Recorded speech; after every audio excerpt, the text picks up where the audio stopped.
Así como el pecado entró en el mundo por un hombre, y por el pecado la muerte, así la muerte pasó a todos los hombres, por cuanto todos pecaron. Y nos dice la palabra de Dios que no hay bueno ni aún uno. Eso quiere decir que no hay una sola persona del género humano que esté apto para pagar el sacrificio en la cruz, para pagar los pecados del género humano. Solo la persona única del universo, el monogenes, el nacido en forma única, el que es capaz de satisfacer la justicia de Dios.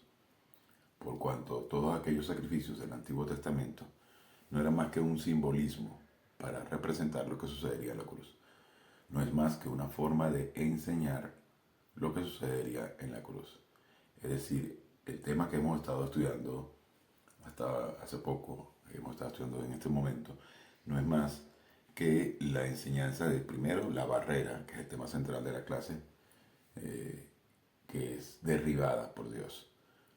Porque existían ciertos bloques de la barrera, o todos los bloques de la barrera, que prohibían o no permitían el acceso directo a Dios. Y el tabernáculo y todos los rituales que se hacían en el Antiguo Testamento de sacrificios de animales y ofrendas para Dios para satisfacer la justicia no era más que una forma de enseñar que había un obstáculo para poder tener acceso a Dios.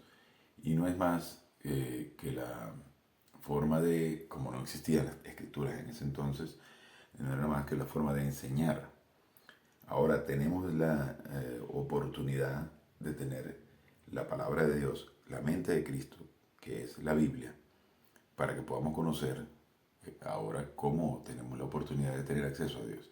Y por supuesto de entender lo que es el sacrificio de la cruz, el verdadero y único sacrificio que pudo satisfacer la justicia divina para que nosotros tengamos el privilegio de tener acceso a Dios.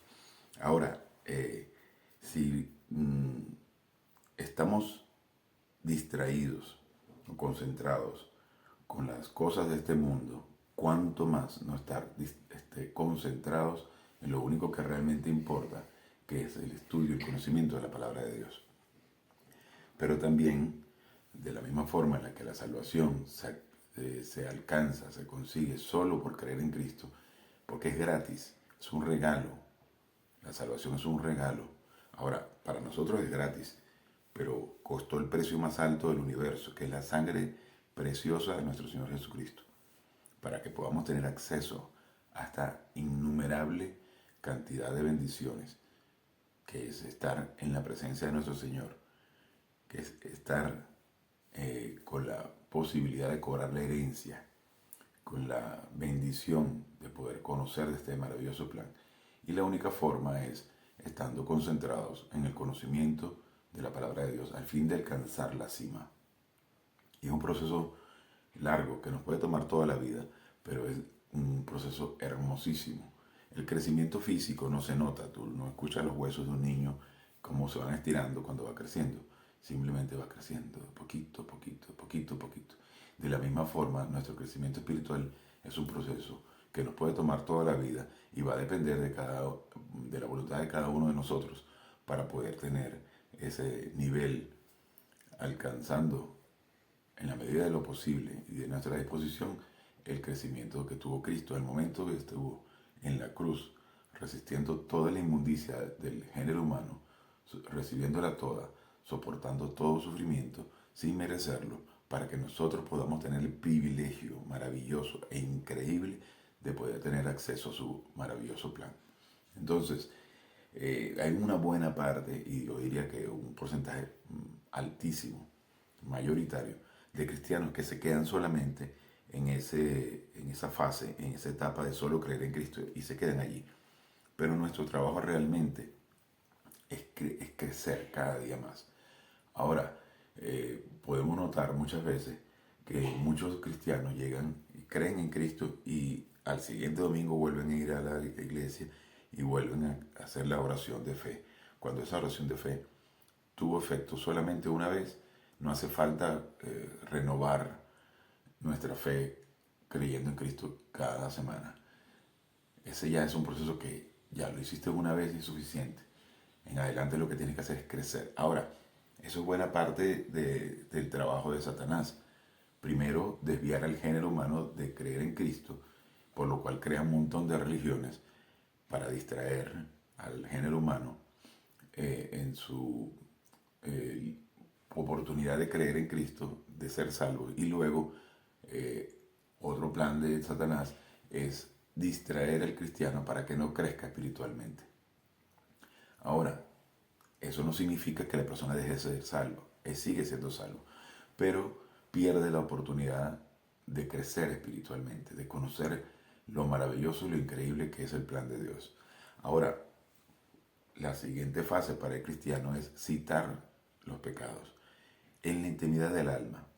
No hace falta presentarse ante ningún individuo vestido de sotana o ante algún pastor a confesar sus pecados. Está allí, porque tenemos un sumo sacerdote que nos representa. No hace falta tampoco imágenes de ningún tipo o estatuas de yeso o de madera para que sean intermediarios con Dios. Nosotros ya no tenemos necesidad de ese intermediario porque tenemos el Espíritu Santo y tenemos a Cristo que intercede por nosotros. El único mediador entre Dios y los hombres es Cristo. Y luego el Espíritu Santo, que es quien nos representa. Incluso la Biblia nos dice que cuando nosotros no podemos orar, se encuentra el Espíritu el Espíritu Santo, que intercede por nosotros con gemidos indecibles, es decir, con sonidos y vocabulario que nosotros mismos no podemos ni siquiera entender, pero intercede por nosotros. Entonces, este increíble plan, este increíble regalo, se nos abre ante nuestros ojos en la medida que estemos dispuestos a creer en Cristo, a estar llenos del Espíritu Santo y disponernos a estudiar la palabra de Dios. Por eso les invito a 1 Juan 1:9, si citamos nuestros pecados, Dios es fiel y justo para perdonar nuestros pecados y purificarnos de todo mal hacer. No hace falta emocionalismo, no hace falta ningún tipo de ritual, simplemente en la privacidad de nuestra alma citar nuestros pecados y estar blanco como la nieve, como aquel instante en el que creímos en Cristo. Entonces, unos breves instantes para iniciar la clase de hoy. Gracias, Padre, por este privilegio, esta oportunidad para poder conocer tu plan. Gracias por el privilegio que nos permites tener de conocer tu plan a fin de que podamos glorificar y honrar tu nombre y el de su majestad Jesucristo.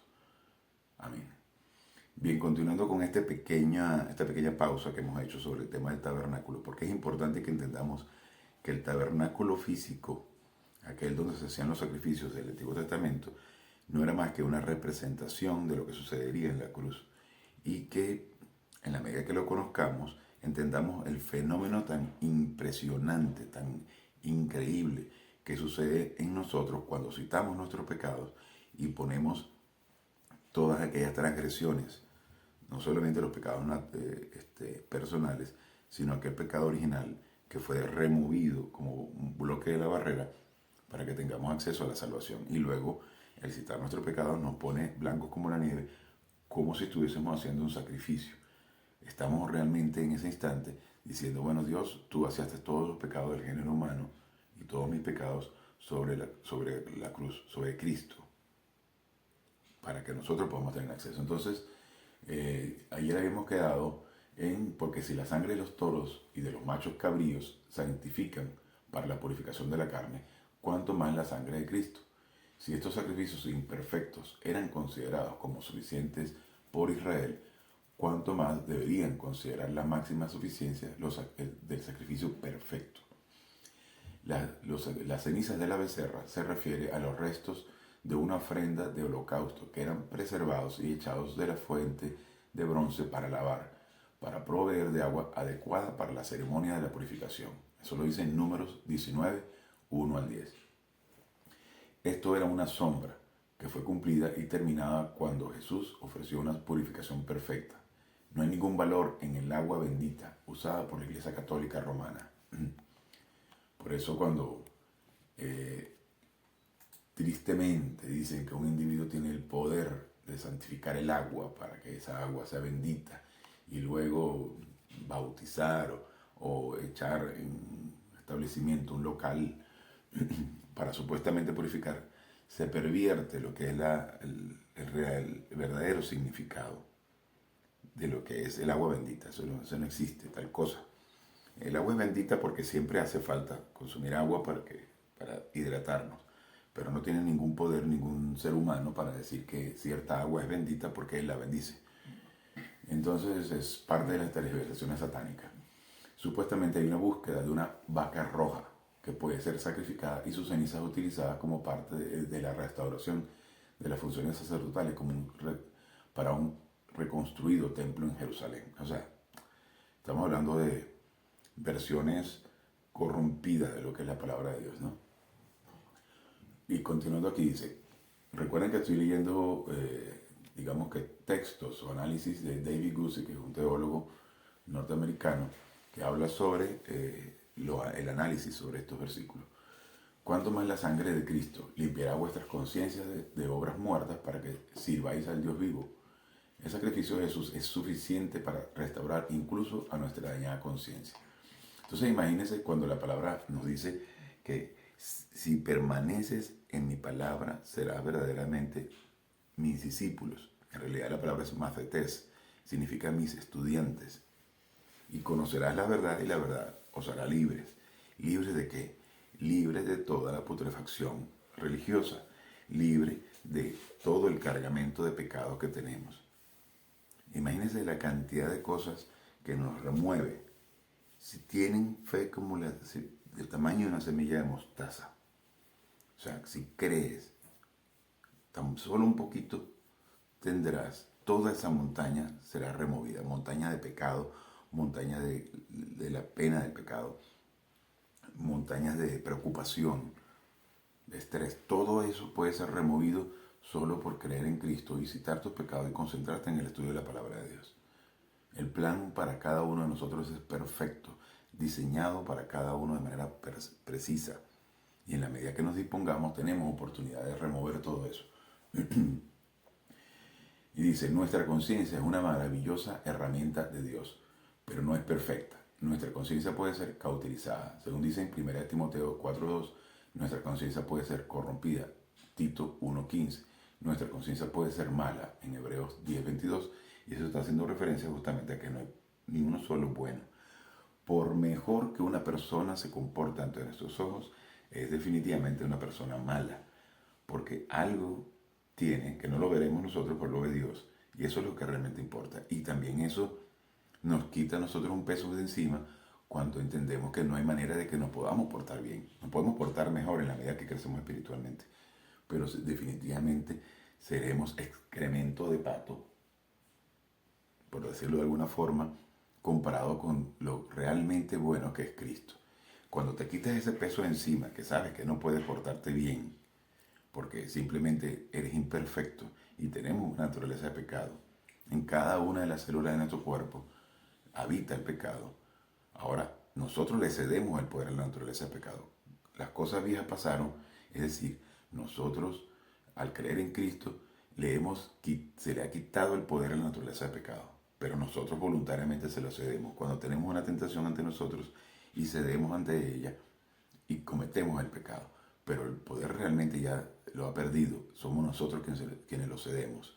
Entonces debemos estar atentos ante cualquier oportunidad para pecar, para entonces decir, no lo voy a cometer. Entonces es un constante caminar de balance y desbalance en el espíritu. La única forma es citando nuestro pecado y estando conscientes de que debemos estar atentos. Entonces, continuando acá, dice, limpiará vuestras conciencias de obras muertas para que sirváis al Dios vivo. Obras muertas se refiere a que probablemente lleva la idea del pecado en general, en el sentido de obras que traen la muerte, pero también debe hablar de la vana continuación del antiguo pacto, lo que ciertamente es una obra muerta, y el tipo de cosas a las que estos desalentados cristianos estaban tentados a regresar. Yo he tenido la oportunidad de conversar con algunos cristianos que practican el sábado, de esas sectas que guardan el sábado. Y dicen que no trabajan el sábado, que no hacen nada el sábado, como si fuesen hebreos. Y le he preguntado, ¿y tú haces sacrificios? Obviamente no tienen una forma de explicar eso, pero definitivamente no logran encontrar una razón. Y es sencillamente porque están actuando según el Antiguo Testamento sin entender que ya todo eso ha sido removido, que nada de eso es importante, que nada de eso es útil o nada de eso es aplicable en este momento. Entonces guardan el sábado por un lado y no trabajan los sábados, no hacen nada los sábados, pero resulta que de paso eso era para el pueblo de Israel. Y luego, pero entonces no hacen sacrificio, porque actualmente sería delito sacrificar un cordero o algún animal, que también es un desconocimiento de lo que eran los sacrificios del Antiguo Testamento, porque el sumo sacerdote colocaba su mano sobre el cordero, colocaba su mano sobre la cabeza del individuo y con una daga el individuo que iba a hacer el sacrificio, o sea, el que estaba presentando su ofrenda, debía cortarle la yugular al animal, un cordero, imagínate, un cordero sin mancha, un cordero blanco, al que luego su sangre salía a borbotones. Era un espectáculo sangriento y horroroso para que eso estuviese transmitiendo los pecados del individuo a los pecados del cordero. Entonces era un ritual bastante asombroso y quizás desagradable, pero lo que estaba era enseñándole, mira, tus pecados van a ser removidos de este cordero y con su sangre serán lavados. Entonces, eso eran los sacrificios del Antiguo Testamento. Pero todo eso ha sido removido para que nosotros tengamos el privilegio de que con solo creer en Cristo, con solo citar nuestro pecado, tenemos la oportunidad de ser blancos como la nieve, porque ya tenemos ese sacrificio perfecto ejecutado en la cruz por nuestro Señor Jesucristo. La segunda persona de la Trinidad convirtiéndose, haciéndose hombre, para que nosotros tengamos acceso. Entonces, es una incongruencia decir que guardan el sábado y al mismo tiempo no hacen sacrificios, porque si estás en el Antiguo Testamento, tienes que actuar entonces como el Antiguo Testamento. Entonces, pero es falta de conocimiento. Buena parte de los cristianos, de los miembros de la familia real, se pierden por desconocimiento. Entonces viven en la oscuridad, precisamente por falta de disposición, porque la ignorancia va de la mano con la arrogancia. Porque aunque pueda haber una persona juntando las manitas y hablando de un tono muy bonito, resulta que es una persona que se deja llevar por su vanidad de pensar de que puede hacer algo para añadirle a la cruz. Y nada ni nadie puede ser añadido a la cruz. Todo está consumado en la cruz. Entonces, continuando acá, dice, es mediador de un nuevo pacto para que interviniendo muerte, el trabajo de Jesús como mediador fue fundamentalmente logrado con su muerte. Su trabajo celestial como mediador se basa en el sacrificio perfecto para la remisión de las transgresiones que había bajo el primer pacto. El pago de Jesús en la cruz logró la remisión de las transgresiones para aquellos que estaban bajo el primer pacto. Cada sacrificio por el pecado hecho por fe bajo el mandato mosaico fue un pagaré cobrado en la cruz. Recuerden que la justicia de Dios es perfecta, la rectitud de Dios es perfecta. Y lo que la rectitud de Dios demanda, la justicia de Dios ejecuta. Para que pueda ser satisfecha la rectitud de Dios, no podía perdonar al género humano por el solo hecho de perdonarlo. Por solo ser Dios, Él no podía perdonarlo. La rectitud tenía que ser satisfecha. Por eso tenía que venir un pago perfecto y la única forma era a través de Cristo. La necesidad de la muerte de Jesús. Porque donde hay testamento es necesario que intervengan muerte del testador. Porque el testamento con la muerte se confirma, pues no es válido entre tanto que el testador vive, de donde ni aún el primer pacto fue instituido sin sangre. Porque habiendo anunciado Moisés todos los mandamientos de la ley a todo el pueblo, tomó la sangre de los becerros y de los machos cabríos con agua, lana escarlata e hisopo y roció el mismo libro. Y también a todo el pueblo, diciendo, esta es la sangre del pacto que Dios os ha mandado. Y además de esto, roció también con la sangre del tabernáculo y todos los vasos del ministerio. Y casi todo es purificado según la ley. Con sangre y sin derramamiento de sangre no se hace remisión. Recuerden que no existe libertad sin sangre. Una nación se libera a través de una batalla, una guerra. Y hay escasísimos casos en la historia de la humanidad donde la libertad no se alcanza por medio de la sangre. Y no es, por supuesto, este no es una excepción. La remisión de los pecados es a través de la sangre del Cordero sin mancha que quita los pecados del mundo. Y lo podemos ver cuando se habla por primera vez del Evangelio, cuando es revelado por primera vez el Evangelio en Génesis 3:15 y 3:16, donde el mismo Cristo se presenta a Adán y Eva y hace un sacrificio, por lo cual ellos salen del Edén y son vestidos con ropas hechas nada más y nada menos que por el mismo Cristo, con pieles de un cordero. O sea, todo lo que está en la Biblia está para que entendamos, desde el Génesis hasta el Apocalipsis, que entendamos la mente de Cristo, que entendamos el sacrificio de Cristo en la cruz. Ok, para aclarar un poco más este tema, porque el testamento con la muerte se confirma. Es decir, un testamento, en el sentido de última voluntad y testamento, solo entra en vigor cuando la persona que lo hizo muere. Por lo tanto, Jesús tenía que morir para que el testamento, el pacto, entrara en vigor. Recuerda que la palabra que ha estado siendo utilizada para pacto en realidad es la palabra testamento.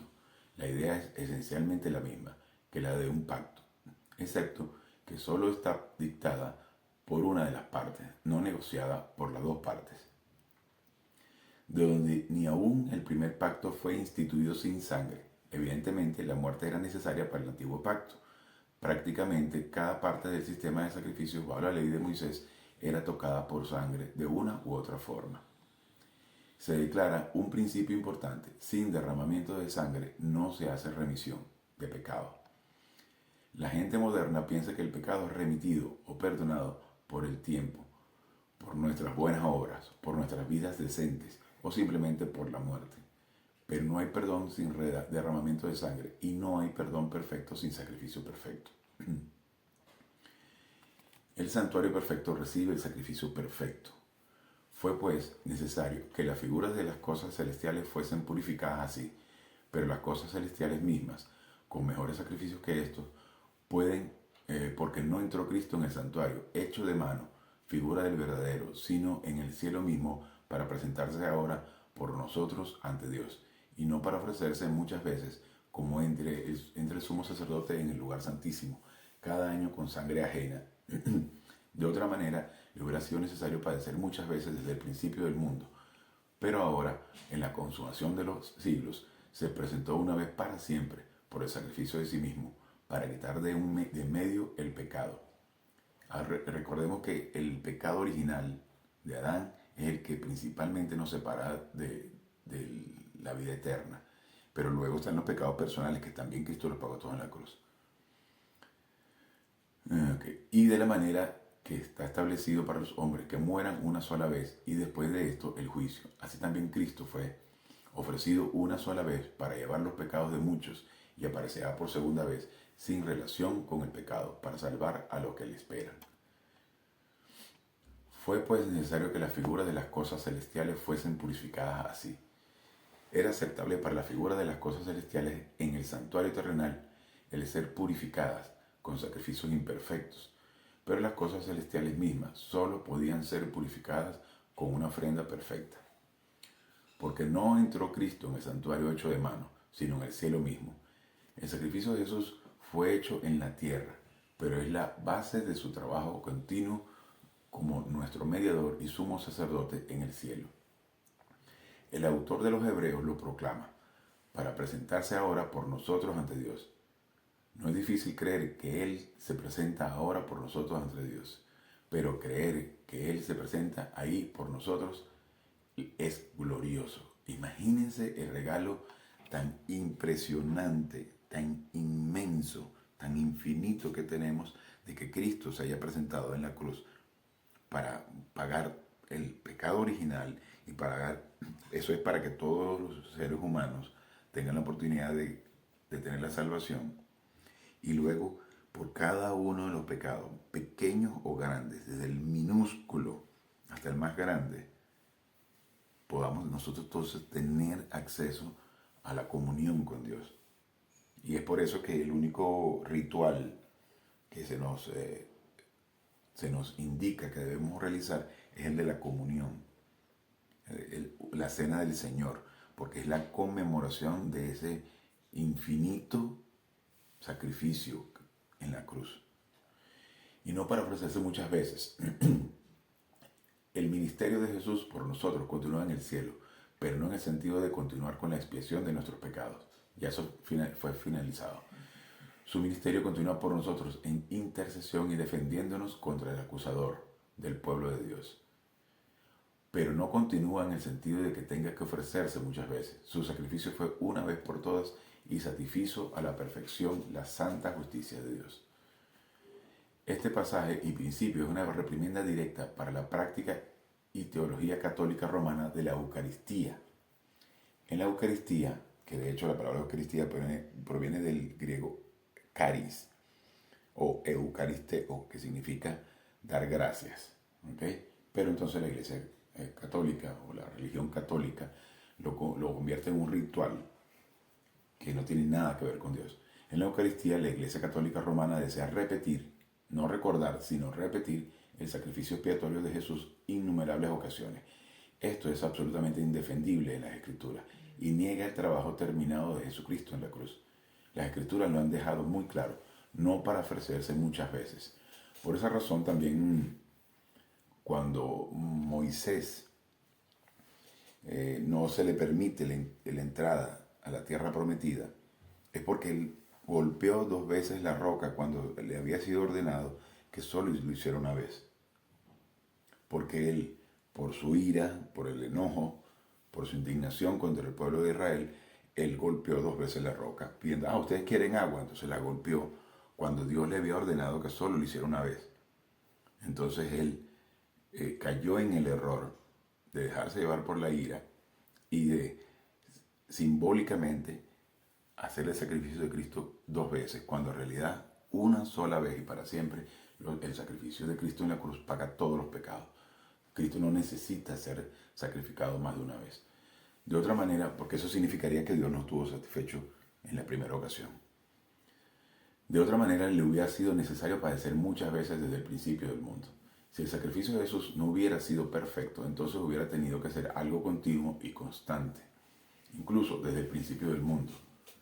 Los sacrificios imperfectos deben ser repetidos continuamente, pero un sacrificio perfecto puede ser hecho una sola vez y para siempre, y genuinamente quitar de en medio el pecado. No solo cubrir el pecado como en el sacrificio bajo el Antiguo Pacto o en el Antiguo Testamento. El pacto es claro. Se presentó una vez y para siempre por el sacrificio de sí mismo, para quitar de en medio el pecado. Este principio del sacrificio explica por qué el sufrimiento del infierno debe ser eterno para aquellos que rechazan el sacrificio expiatorio de Jesús. Ellos están en el infierno para pagar la pena por su pecado, pero como seres imperfectos son incapaces de hacer un pago perfecto. Si el pago no es perfecto, entonces tiene que ser continuo y constante, ciertamente por toda la eternidad.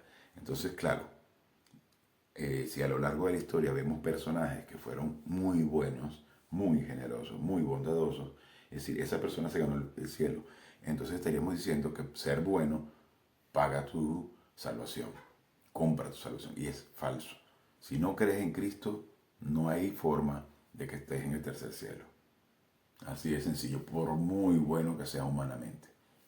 De paso, la Biblia es clara cuando nos dice que las obras serán probadas por fuego. Entonces, en un holocausto, si colocas oro, diamante, piedras preciosas, pero junto en ese fuego, en esa llama, colocas paja, heno u hojarasca, obviamente las obras buenas permanecerán y las malas se quemarán. Entonces, hablando de la actividad cristiana, si cualquier gesto de bondad que hagas, estás colocando énfasis en tu bondad, en tu buen comportamiento, no has citado tu pecado y no estás concentrado en la obra de Cristo en la cruz, y esa obra que haces, por muy buena que sea, por más que beneficie a la gente, no lo estás haciendo en conmemoración o en agradecimiento a Dios y no estás concentrado en Dios, en Jesucristo, entonces definitivamente es una obra mala. Este principio de sacrificio explica el sufrimiento del infierno. Debe ser eterno para todas aquellas personas que creyendo que siendo buenos pueden alcanzar la aprobación de Dios. Y de la manera que está establecido para los hombres que muera una sola vez y después de esto el juicio, así también Cristo fue ofrecido una sola vez para llevar los pecados de muchos. Tan cierto como que morimos una sola vez y luego enfrentamos el juicio. Así Jesús solo tuvo que morir una vez, no repetidamente ni continuamente para llevar nuestros pecados. No es la intención del autor de Hebreos discutir sobre el asunto de la reencarnación. Esto es una parte del asunto. Eso es otro tema. Él simplemente da a notar este evidente punto. Está establecido para los hombres que mueran una sola vez y después de esto el juicio. Así como eso es tan obvio, también lo es que Cristo fue ofrecido una sola vez para llevar los pecados de muchos. Para el autor de Hebreos, la verdad de que está establecido para los hombres que mueran una sola vez y después de esto el juicio es un principio indisputable.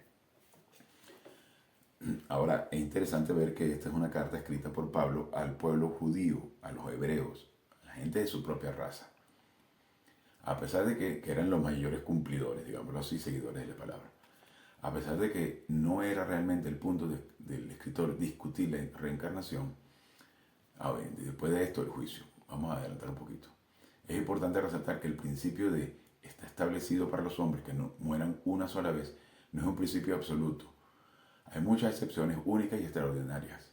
Por ejemplo, Enoc en Génesis 5:24 y Elías en Segunda de Reyes 2:11. Nunca murieron. Varias personas en la Biblia fueron levantadas de los muertos. En Primera de Reyes 17:22, Segunda de Reyes 13:20 y así hay varios versículos. Y por lo tanto murieron dos veces. Aquellos que sean arrebatados en el rapto, que todavía no ha sucedido. Y recientemente un amigo me preguntaba que si era cierto que al final de los tiempos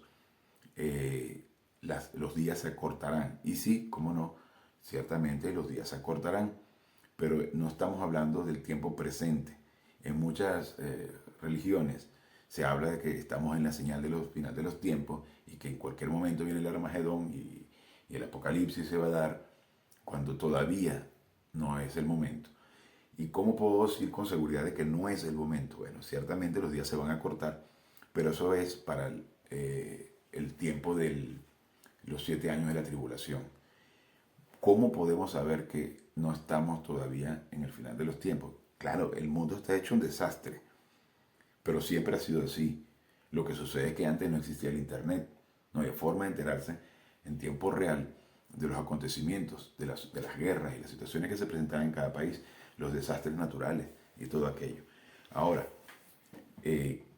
¿por qué puedo decir con seguridad de que todavía no es el momento? Porque primero debe venir el rapto. Es decir, es desconocimiento de la cronología bíblica donde nos enseña claramente que primero viene el rapto y es donde los cristianos vamos a desaparecer y los no creyentes van a quedarse aquí y luego de allí viene la tribulación. Es decir, que para que venga todo eso tienen que pasar muchas cosas primero. Entonces no estamos en este momento todavía en esa etapa. De hecho, la segunda venida de Jesucristo, si el rapto fuese hoy, sería a partir de 1007 años. 7 años de tribulación, luego 1000 años de gobierno cristiano. Perdón, la segunda venida no, del Armagedón. Y por lo tanto murieron dos veces. Aquellos que sean arrebatados en el rapto nunca experimentarán la muerte. Lo dice en 1 Tesalonicenses 4:17. Sin embargo, estas extraordinarias y únicas excepciones no niegan el principio de está establecido para los hombres que mueran una sola vez, sino que son excepciones que prueban la regla. Y aparecerá por segunda vez sin relación con el pecado. El enfoque de la primera venida de Jesús fue hacer frente al problema del pecado a través de su sacrificio expiatorio. Pero ahora, habiendo solucionado a la perfección el problema del pecado, viene otra vez sin relación con el pecado para la salvación, en el sentido de rescate de su pueblo, para salvar a los que le esperan. Se asume que los creyentes le esperan, en un caso triste, que esta suposición no siempre resulta verdad, porque lamentablemente no todos los cristianos están atentos a que Cristo venga.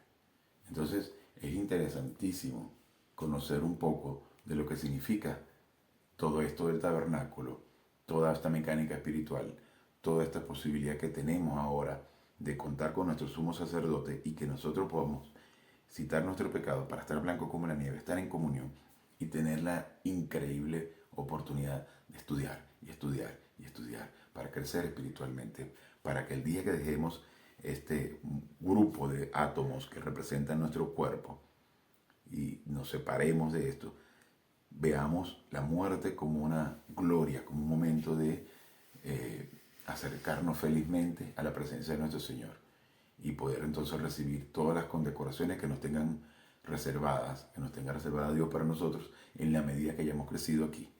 Por eso, ni la muerte más dolorosa, ni siquiera el momento o el episodio más triste de nuestra vida, que en teoría debería ser, o tiene la mayoría de la gente, que es la muerte, realmente ni siquiera eso tiene poder. Entonces, si la muerte no tiene poder, ¿por qué preocuparnos por las cosas continuas del día a día? Entonces, hasta este momento hemos llegado a un pequeño resumen de lo que es el tabernáculo para continuar luego con el tema de la barrera. Y luego vendremos al tema de lo que es la doctrina de la imputación para la siguiente clase. Y con esto terminamos la clase de hoy. Una pequeña oración y nos retiramos. Gracias, Padre, por esta oportunidad y este maravilloso privilegio que nos das de conocer tu increíble y maravilloso plan. Permite que estas cosas vengan a ser claras a fin de que podamos metabolizarlas para la honra y la gloria de nuestro Señor Jesucristo. En el nombre de Jesús. Amén.